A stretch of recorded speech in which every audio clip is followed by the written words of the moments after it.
حضور پاک علیہ الصلوۃ والسلام ایک دن مسجد میں تشریف فرما تھے۔ اعلان کیا کہ اے میرے صحابہ، پہلے مسجد میں عوام کا دباؤ جو تھا وہ بہت کم تھا،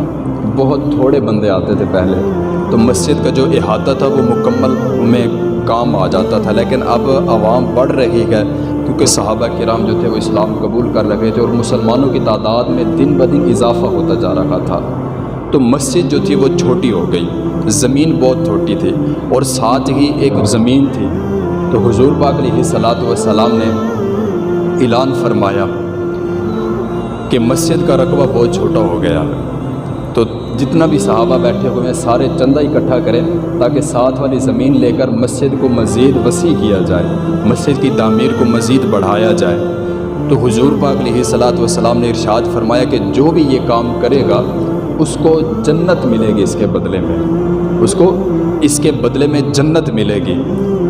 تو سارے صحابہ کرام اپنی محبت کا اظہار فرما رہے تھے۔ ادھر سے حضرت سیدنا عثمان غنی رضی اللہ تعالیٰ عنہ آپ کی ذات کھڑی ہوئی اور بلند آواز سے کہنے لگے ہاتھ اٹھا کر کے، یا رسول اللہ، میرے ماں باپ آپ پہ قربان ہو جائیں، مسجد کے لیے جتنا بھی زمین درکار ہے، جتنا اس یہودی سے لینی ہے، وہ ساری کی ساری عثمان خرید کر دے گا، وہ ساری عثمان خرید کر دے گا۔ یہ تھی آپ کی سخاوت، یہ تھا آپ کا حضور پاک علیہ الصلوۃ والسلام سے عشق، یہ محبت تھی۔ ہر جگہ پر ذکر ہوتا ہے نا صحابہ کرام کے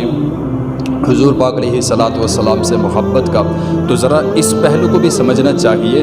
کہ حضور پاک علیہ الصلوۃ والسلام صحابہ کرام کو جنتیں دے رہے ہیں، جنت کی بشارت دے رہے ہیں، تو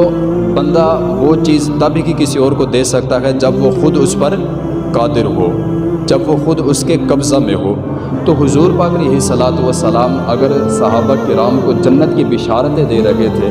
جب حضور پاک علیہ الصلوۃ والسلام کے اعلان کرنے پر صحابہ کرام اپنی محبتوں کا اظہار کرتے تھے، اپنی جانوں کا نذرانہ پیش کرتے تھے، تو حضور پاک علیہ الصلوۃ والسلام جنت کی بشارت دیا کرتے تھے، تو اس کا مطلب یہ تھا کہ حضور پاک علیہ الصلوۃ والسلام جنت کے مالک تھے،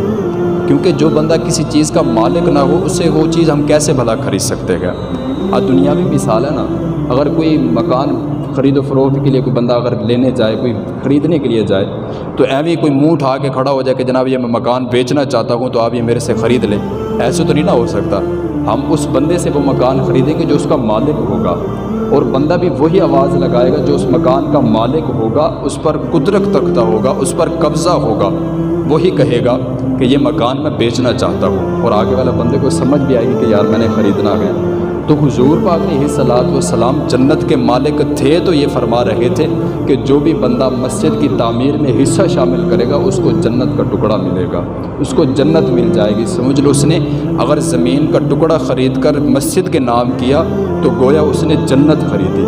تو حضور پاک علیہ الصلوۃ والسلام اگر جنت دے رہے ہیں تو مطلب حضور پاک علیہ الصلوۃ والسلام جنت کے مالک تھے۔ آج ہے نا کوئی بندہ دو کتابیں پڑھ کے کھڑا ہو جاتا ہے، ایک کتاب کیا پڑھی، تھوڑا سا مطالعہ کیا کر لیا، حضور پاک علیہ الصلوۃ والسلام کی ذات پر بات کرنا شروع ہو جاتے ہیں، صحابہ کرام پر باتیں شروع ہو جاتی ہیں۔ او بھائی ہماری کیا اوقات ہے، ہم نے کیا ہی کیا ہے، ہم نے دین اسلام کو دیا ہی کیا ہے۔ وہ تو صحابہ کرام تھے جو قربانیاں پیش کر گئے۔